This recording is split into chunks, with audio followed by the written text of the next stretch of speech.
भारत की जेलों में बंद 69% कैदी विचाराधीन है। भारत की जेलों में बंद हर 10 में से 7 कैदी अंडर ट्रायल है, यानी कि ये वो बंदी हैं जिन्हें अदालत से सज़ा नहीं मिली है लेकिन वो जेल में बंद हैं। ये कैदी ट्रायल प्रक्रिया पूरी होने का इंतज़ार कर रहे हैं। बहुत संभव है कि इनमें से कई कैदी बरी होकर बाहर आ जाएं, लेकिन धीमी न्यायिक प्रक्रिया, संसाधनों की कमी की वजह से इन्हें अपनी ज़िंदगी जेल में गुजारनी पड़ रही है। ये तथ्य इंडिया जस्टिस रिपोर्ट 2020 के अध्ययन में सामने आए हैं। हम आपको इससे जुड़ी पूरी जानकारी देंगे, लेकिन इससे पहले अगर आपने हमारे चैनल को सब्सक्राइब नहीं किया है तो ज़रूर कर लें और बेल आइकन को दबाना ना भूलें। बता दें कि हाल ही में टाटा ट्रस्ट ने कुछ अन्य संस्थानों के सहयोग से इंडिया जस्टिस रिपोर्ट 2020 जारी की है। ये रिपोर्ट देश के अलग अलग राज्यों की न्याय करने की क्षमता का आकलन करती है। टाटा ट्रस्ट की इंडिया जस्टिस रिपोर्ट 2020 4 श्रेणियों में सर्वे के आधार पर तैयार की गई है। ये श्रेणी है पुलिस, न्यायपालिका, जेल और कानूनी मदद। इंडिया जस्टिस रिपोर्ट कहती है कि भारत में कुल कैदियों में से 2/3 बिना दोष सिद्ध हुए ही कैद में हैं। इन पर न्यायिक प्रक्रिया चल रही है। न्यायिक भाषा में इन्हें विचाराधीन कैदी कहा जाता है। विचाराधीन कैदी वो व्यक्ति हैं जिन्हें कैद में रखा गया हो और वो अपने अपराध की पुष्टि के लिए मुकदमे की प्रतीक्षा करता है। रिपोर्ट के अनुसार भारत के कारागारों में भीड़ भाड़ की स्थिति है, यानी कि यहाँ क्षमता से ज़्यादा कैदी हैं। 2016 में जेल ऑक्यूपेंसी रेट 114% थी, जो 2019 में बढ़कर 119% हो गई। 35 राज्यों और केंद्र शासित प्रदेशों में अंडर ट्रायल कैदियों की हिस्सेदारी 50% से ऊपर है। 23 राज्यों और केंद्र शासित प्रदेशों में 5 साल से ज़्यादा समय के विचाराधीन कैदियों की संख्या में भी बढ़ोतरी देखने को मिल रही है।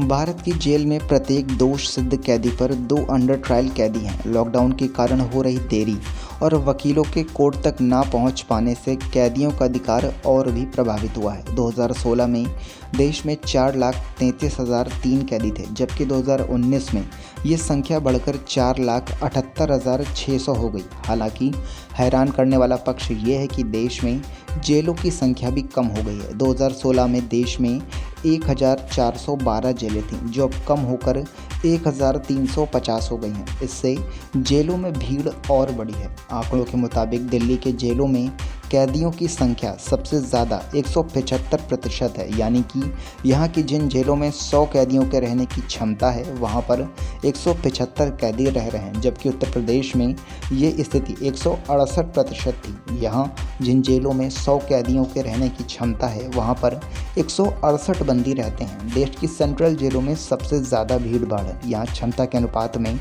124% कैदी रहते हैं, जबकि जिला जेलों में 130% कैदी रहते हैं। जेल के बारे में एक चौंकाने वाला खुलासा इंडिया जस्टिस रिपोर्ट में हुआ है। जेलों में सामान्य आबादी की तुलना में HIV, यौन संक्रमित रोग, हेपेटाइटिस B और C का प्रसार 2 से 10 गुना अधिक है। रिपोर्ट के मुताबिक कोरोना संक्रमण की पूरी जानकारी नहीं मिल पाई है, लेकिन दिसंबर 2020 तक 18,000 से अधिक कैदी और कर्मचारी इसकी चपेट में आए थे। जेलों में होने वाली मौतों में भी इजाफा हो रहा है। 2001 में प्रति 10 लाख मौतों की संख्या 311.8 थी, जो कि 2016 में बढ़कर 382.2 हो गई। 2019 में इसमें मामूली गिरावट हुई और ये आंकड़ा 370.87 पर पहुंच गया। भारत की जेलों में अधिकारियों की संख्या में भी बड़ी कमी है। अधिकारी स्तर पर बात करें तो आधे राज्यों और केंद्र शासित प्रदेशों में 3 में से 1 पद खाली हैं। उत्तराखंड में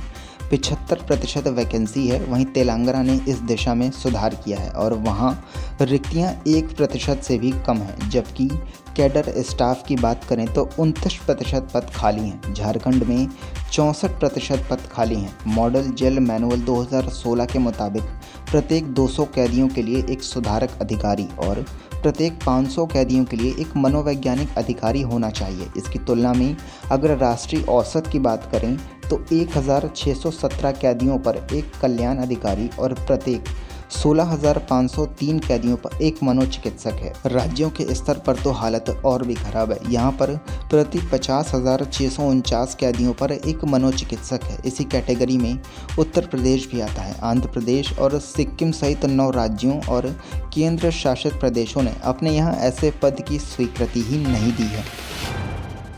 अगर आपको ये वीडियो पसंद आए तो इसे लाइक और शेयर करना ना भूलें। अगर आप YouTube पर हैं तो हमारे चैनल को सब्सक्राइब करके बेल आइकन को प्रेस कर लें। अगर आप Facebook, इंस्टा या ट्विटर पर हैं तो हमारे पेज को फॉलो करके हमारे साथ जुड़ें।